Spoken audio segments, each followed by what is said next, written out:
Also just wanted to mention the significance of the unveiling of the Aboriginal and Torres Strait Islander War Memorial in Anzac Square. This is something that was long overdue, and it is in fact going to be, I understand, the last memorial of its kind in Anzac Square. And I think it is fitting that it is the last, because when you think about all those Aboriginal and Torres Strait Islanders that served our nation, a nation that for a large period of time didn't give them basic rights, yet they volunteered, and sometimes they actually volunteered by really not fessing up about their cultural background, to serve this nation and potentially die for this nation. It's incredible. It is an incredible thing. And as I said during the week, the service of Indigenous or Aboriginal and Torres Strait Islanders in our military, I believe, was the start of a national conversation about Aboriginal and Torres Strait Islander rights.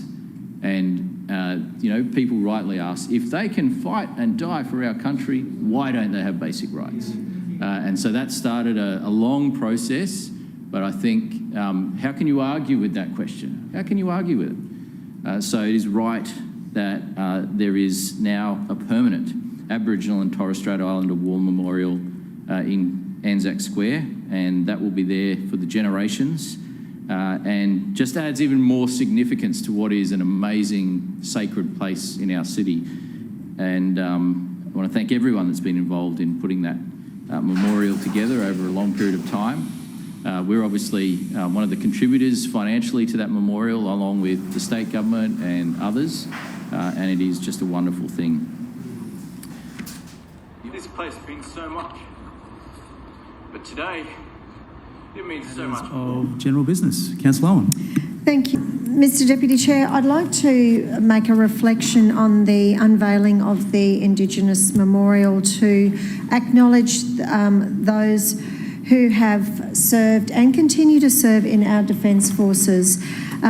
Friday was a very important event, and as the Lord Mayor said, it was a once-in-a-lifetime event. And it was held on sacred ground, and it was made even more sacred by the unveiling of that memorial on Friday.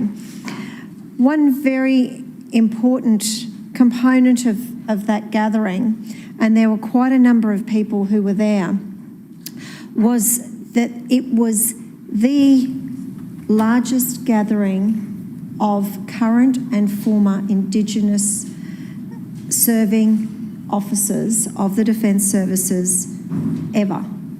And to bring them all together and to see them sharing their pride in their culture and their background, but also their pride in serving our nation, was very, very significant.